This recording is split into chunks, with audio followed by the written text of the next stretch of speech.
Eh bien, bienvenue dans cette nouvelle vidéo. Qu'est-ce qu'on va faire aujourd'hui? Aujourd'hui, on va travailler sur un jeu vidéo, alors que vous voyez juste derrière moi, là, voilà, c'est ça que vous voyez là. Donc, il s'appelle Réussir 2 Code de la route. Clairement, c'est un jeu qui parle du code de la route, comme son nom l'indique, où on va faire plusieurs missions qui vont se résumer à être en fait des séries de codes, hein, ni plus ni moins. Et on va essayer de faire le meilleur résultat, voilà. Donc j'ai pas révisé, hein, donc je vais essayer de faire les meilleures réponses possibles. Et de toute façon, si je me trompe, ça donnera des bonnes raisons de parler un petit peu plus du jeu, parce que le jeu contient des cours aussi, permet aussi de corriger les erreurs, puis de parler de certaines questions qui sont plus ou moins difficiles pour le code de la route. Donc ces vidéos sont un peu plus dirigées à ceux qui travaillent le code, évidemment, mais aussi à ceux qui ont le permis, hein, qui voudraient réviser un petit peu, donc voilà, c'est un bon moyen de travailler ça. Et puis je me suis dit que c'est très intéressant d'en faire des vidéos, donc voilà, c'est nouveau format. Si ça vous plaît, n'hésitez pas à le mettre en commentaire, mettre des likes. Et puis nous, on y va tout de suite avec bien sûr les séries qui concernent la voiture, hein, pas la moto. Donc on va sur la voiture, c'est parti. Donc là on est sur le menu de progression du jeu, hein, donc on voit que c'est découpé en petites bulles comme ça là. Il y en a un sacré paquet, hein, il y en a 130 je crois. Donc j'ai déjà fait la première, donc ça c'était pour tester un peu si ça fonctionnait, comment ça marchait. Donc j'ai pu voir que ça fonctionnait bien. Donc on va directement commencer par la deuxième, où cette fois-ci j'ai jamais fait, j'ai pas les réponses, donc on verra bien comment ça se passe. Allons-y ensemble. Et n'hésitez pas aussi à jouer de votre côté, hein, c'est le but du jeu, hein. Faites-le en même temps. Je klaxonne. Oui, réponse A. Non, réponse B. Alors, c'est une bonne question. On aurait tendance à dire oui. Pourquoi? Parce que là, je peux pas passer, donc ça pose problème, donc je klaxonne. Mais en réalité, je pense que la réponse est non. La réponse est non parce que le véhicule qui est en face de moi, portière ouverte, véhicule de la Poste, est sûrement arrêté actuellement. Donc arrêté, je sais même pas si on voit pas, mais je crois que le conducteur n'est pas dedans. Donc klaxonner n'aurait aucun intérêt en fait, à part montrer ma présence, mais une fois que le facteur va revenir dans sa voiture, il verra bien ma présence. Donc en réalité, je pense pas que klaxonner dans ce genre de situation soit une solution. Donc je klaxonne, la réponse est non. Tout à fait, c'est la bonne réponse du coup. Effectivement, donc c'est ce que je vous disais, hein, klaxonner ici ça sert à rien, hein. On attend que le facteur rentre dans le véhicule et puis il nous verra, il essaiera de faire de la place. On rappelle aussi qu'il est interdit de klaxonner. Cette ligne s'appelle une ligne de rive, réponse A, une ligne médiane, réponse B. Donc là, on nous pointe la ligne qui est tout à gauche et qui est sur le bord de la chaussée. Donc ça, c'est vraiment quelque chose qu'il faut que vous vous souveniez, hein. Rive, ça veut dire quoi? Les rives d'un fleuve. Les rives, c'est ce qu'il y a sur le côté, c'est jusqu'où va la terre sur le côté. Et bien là, c'est pareil en fait pour une route, hein. Les rives, les lignes de rive, sont les lignes qui se trouvent sur le côté de la route. Donc en l'occurrence, celle qu'on nous pointe est bien une ligne de rive. Jusque là, ça va, je me plante pas trop. Je circule sur l'autoroute. Oui, réponse A. Non, réponse B. Alors, on est limité à 130. La limitation à 130 est pas réservée, enfin si d'ailleurs, elle est réservée à l'autoroute, donc oui, on peut dire qu'on circule sur l'autoroute. Sachant que sur une route qui ne serait pas ici une autoroute, on serait limité à 110, puisqu'on est sur 2 fois 2 voies séparées par un terre-plein central. Donc là, le fait d'être à 130 nous informe directement que nous sommes sur l'autoroute. Ce panneau interdit l'accès aux cyclistes, réponse A, aux cyclomotoristes, réponse B, aux motos, réponse C. Intéressant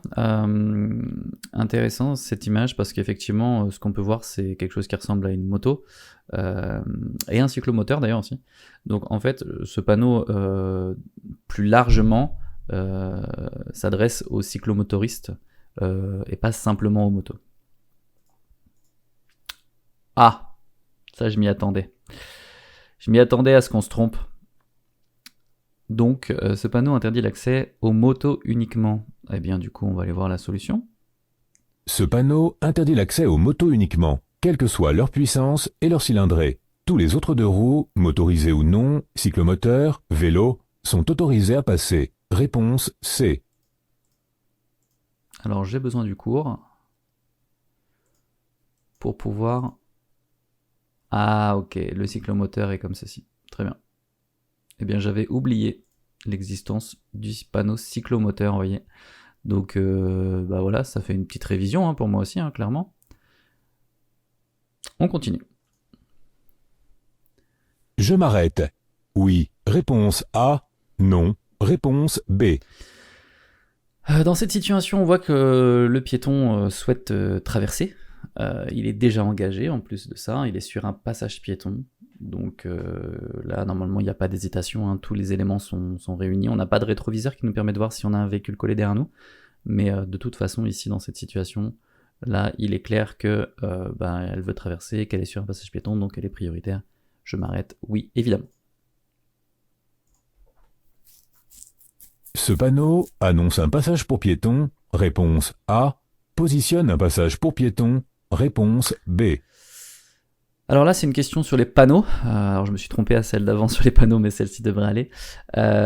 Les panneaux qui sont de forme carrée, comme ceci, sont des panneaux d'information, et sont des panneaux d'information de positionnement, qui sont placés directement à l'endroit où se situe l'élément. Donc là, en l'occurrence, c'est un passage piéton, donc ce panneau se situera à l'endroit du passage piéton. Donc on peut dire qu'il positionne un passage pour piéton. Donc c'est la réponse B. Le panneau qui, en fait, annoncerait le passage pour piéton, alors on va l'avoir dans le cours peut-être. Donc vous voyez, ça c'est les panneaux de positionnement.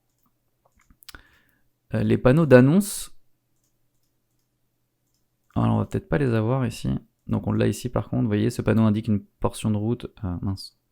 Oui, ce panneau indique la proximité d'un passage pour piéton, donc il indique vraiment où est-ce qu'il est, mais j'ai pas le cours là-dessus en tout cas.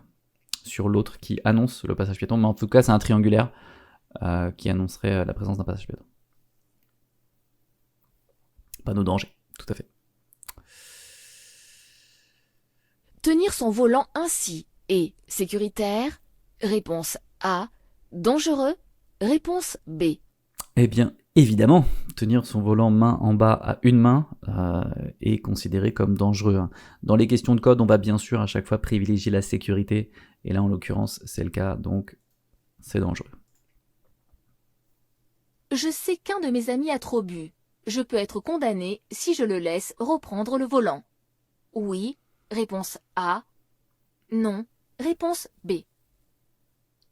Je dirais que maintenant, oui, c'est possible. Si je le sais qu'il a trop bu, je dois agir en fait. Et je pense que légalement, aujourd'hui, c'est réprimable.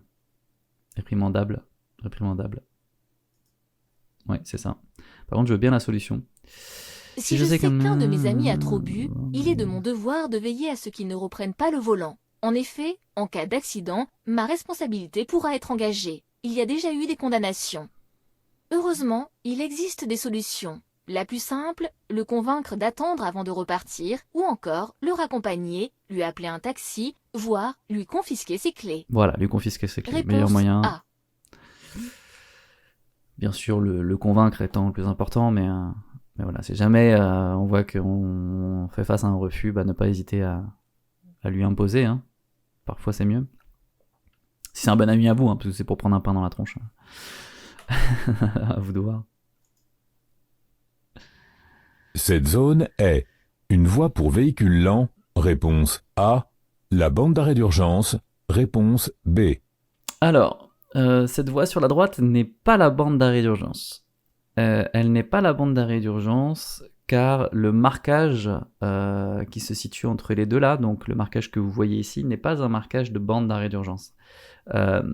Quand c'est, vous voyez là, il y a la largeur d'une ligne ici, vous voyez mon curseur là, il y a la largeur d'une ligne ici, et ici en fait la largeur est plus large en fait, ça fait presque 2 fois ça. Et donc ça signifie qu'ici on a une voie qui est réservée. Donc c'est pas la bande d'arrêt d'urgence, c'est une voie réservée. Et comme on peut voir dans le rétroviseur là derrière qu'on est au bout d'une montée, on est sur probablement une voie de véhicule lent. Donc ce n'est pas la bande d'arrêt d'urgence. Voilà.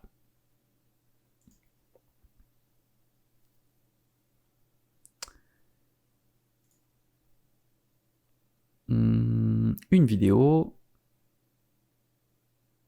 Route barrée. Très bien. La route Circulation semble interdite. déneigée. Je peux passer. Oui. Réponse A. Non. Réponse B. Alors là, évidemment, hein, là, il faut pas aller chercher de piège, quoi que ce soit.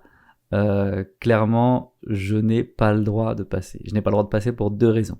Il y a un panneau qui m'interdit la circulation. Donc ça, ce panneau-là interdit la circulation de tous les véhicules à moteur. J'en fais partie. Et cette route m'indique que cette route est barrée. Donc déjà, pour passer, il faudrait que je sorte, que je déplace la barrière pour passer. Et surtout, bah, ça m'est doublement interdit. Hein. Donc est-ce que je peux passer? Non, bien évidemment.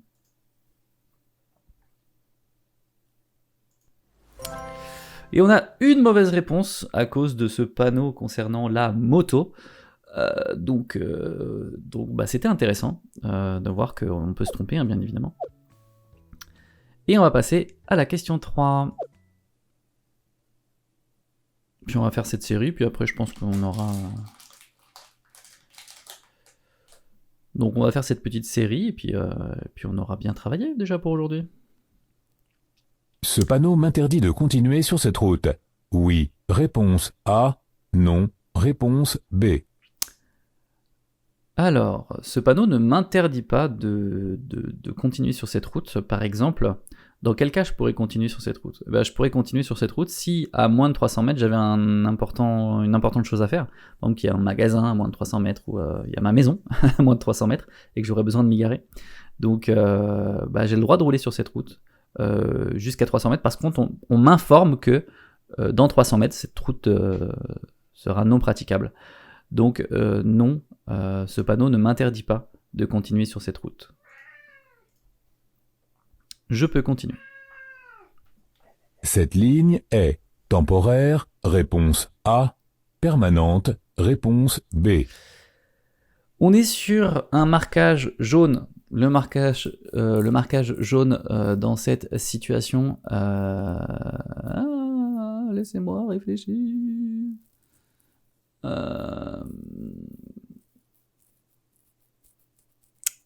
Ce marquage jaune est temporaire parce qu'il est jaune. Mais j'ai un doute. J'ai un très gros doute parce que je vois pas pourquoi. Je vois pas pourquoi on interdirait les gens de se garer ici de manière temporaire. Donc je suis un peu embêté, mais je dirais temporaire quand même. Ouais, permanent, c'est ça. Je m'en doutais.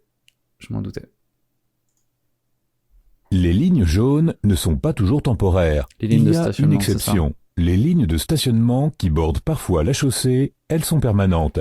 Une ligne discontinue interdit le stationnement, mais autorise l'arrêt. Une ligne continue, comme ici, interdit le stationnement et l'arrêt. Ces interdictions s'appliquent sur la chaussée et sur le trottoir. Réponse B. C'est ça. Tout à fait. C'est pas que temporaire le jaune, hein. Donc c'est intéressant d'en reparler. Ça concerne également le stationnement. Et donc stationnement continu interdit et donc tac discontinu. On autorise l'arrêt mais pas le stationnement. À 130 km/h, les marquages de la banque d'arrêt d'urgence m'aident à évaluer l'intervalle de sécurité. Oui. Réponse A. Non. Réponse B. Tout à fait, la technique des deux bandes de sécurité entre les véhicules s'applique à l'autoroute et aux bandes de la bande d'arrêt d'urgence. Donc tout à fait, c'est le seul cas dans lequel les lignes de rive peuvent vous aider à déterminer une distance entre vous et le véhicule qui vous précède. Cette signalisation annonce un passage à niveau, qu'un train arrive ou non. Réponse A. L'arrivée d'un train. Réponse B. Voilà, on est clairement sur l'arrivée d'un train, hein, parce que ce panneau-là nous annonce l'approche d'un passage à niveau, et en plus de ça, on a l'information qu'il est fermé. Donc on a clairement l'arrivée d'un train. Hein. Voilà. Régler le GPS en roulant augmente le risque d'accident. Oui. Réponse A. Non. Réponse B. Bah évidemment, hein, ici c'est la sécurité qui prime, donc là on va dire que c'est la réponse A, bien entendu. Ça augmente le risque d'accident, hein, bien sûr, puisqu'on est moins concentré sur la route et plus concentré sur ce qu'on est en train de faire ici. Donc évidemment, risque d'accident augmenté. Je passe. À gauche du panneau? Réponse A. À droite du panneau? Réponse B. Alors ici, on a à gauche du panneau, vous voyez, à gauche du panneau, ça a l'air d'être un endroit sans neige. Donc c'est vrai que on a envie d'aller à gauche, hein, parce que c'est plus simple de rouler dans les endroits où il n'y a pas de neige. Le problème étant que le panneau m'oblige à aller à droite. Donc on est sur une obligation, un panneau rond. Donc je suis obligé d'aller à droite du panneau, quelles que soient les conditions météorologiques. Quel est le problème? Évidemment, donc c'est la bonne réponse. Mais surtout, ici on est peut-être sur un double sens de circulation. Et si quelqu'un arrivait en face, peut-être qu'il serait dans cet axe-là. Et donc du coup, si moi je circule sur sa route, je le dérange, hein. Donc on suit la signalisation évidemment. Et on respecte cette dernière. Cette signalisation ne concerne que les véhicules de transport de marchandises. Oui, réponse A. Non, réponse B. Haute tension danger, eh bien non. Non, ce n'est pas que les véhicules de marchandises, hein. Ça concerne aussi tous les véhicules pouvant dépasser cette limite-là. Donc je suis pas d'accord avec le fait que ce soit que les transports de marchandises. Donc je dirais non. Tout à fait. Solution. Cette signalisation concerne tous les véhicules dont la hauteur atteindrait ou dépasserait le haut du portique. Il est toujours accompagné d'un panneau qui limite la hauteur à une certaine valeur. Ici, le danger est lié à une ligne électrique à haute tension, généralement présente au passage à niveau. Réponse B. Ok, donc là on a bon, c'est bien, on continue d'avancer. Ce panneau indique l'entrée d'une route à accès réglementé. Réponse A. D'une autoroute. Réponse B. Donc là c'est de la connaissance pure, hein. C'est les panneaux d'entrée d'autoroute qui sont comme ceci. Donc c'est un panneau d'entrée d'autoroute. Cette route comporte une chaussée unique. Réponse A. Deux chaussées séparées. Réponse B.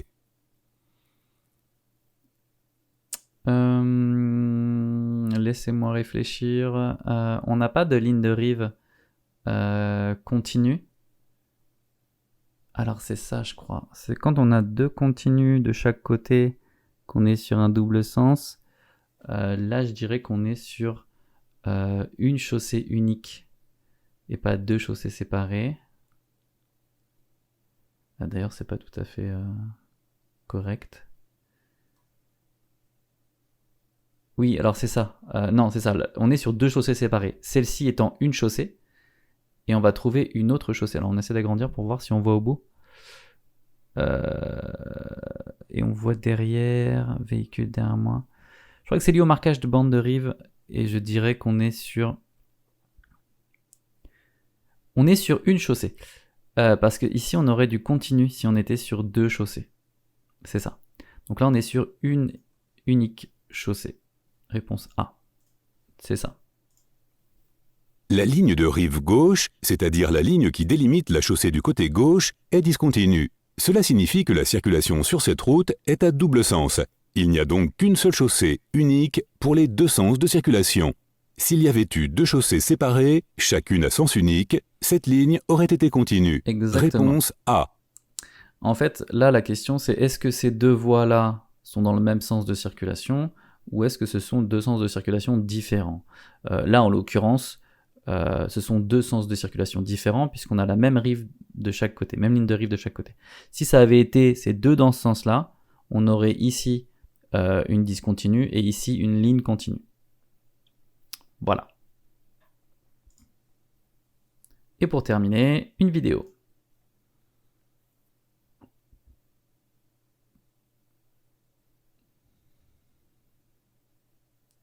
Vous voyez d'ailleurs, là on a le cas ici. Je poursuis ma route à allure réduite. Réponse A. Je m'arrête immédiatement dans la voie de droite. Réponse B. Donc là ça fait référence au voyant qui s'allume ici, hein. Donc on a un voyant de baisse de pression d'huile. Donc là il est nécessaire de s'arrêter immédiatement, c'est un voyant rouge. Donc je réponds à cette question en m'arrêtant, mais nous sommes dans un tunnel. C'est une bien bonne question, puisque dans un tunnel, si on peut éviter de s'y arrêter, c'est préférable.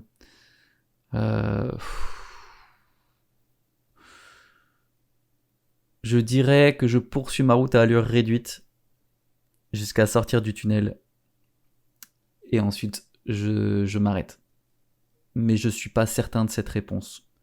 Il faudrait revoir le cours sur les tunnels. Alors je vais vous dire honnêtement, les tunnels, c'est pas quelque chose que je travaille tous les jours, parce que on les passe rarement. Mais je dirais, je poursuis ma route à allure réduite. Parce qu'on sait très bien qu'un accident dans un tunnel, c'est bien plus dangereux que hors des tunnels. Donc, je poursuis ma route. Dommage.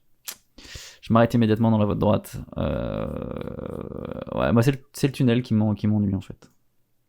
Alors que je circule, le voyant de pression d'huile s'allume. Il s'agit d'un problème grave, comme l'indique la couleur du témoin, le rouge. Je dois m'arrêter dans les plus brefs délais, mais en sécurité. Ici, je serre au maximum à droite, après avoir allumé les feux de détresse, et je m'arrête. Je quitte le véhicule après avoir revêtu un gilet haute visibilité, et j'ordonne à mes passagers de sortir du véhicule. Inutile de chercher à réparer. L'endroit est trop dangereux et ce n'est sans doute pas possible compte tenu de la gravité de la panne. Je rejoins un poste d'appel d'urgence pour signaler ma situation, ce qui me permettra de recevoir une assistance adaptée. Ouais. Réponse B. Bah moi, si la sortie du tunnel est pas loin, je sors du tunnel et puis je m'arrête.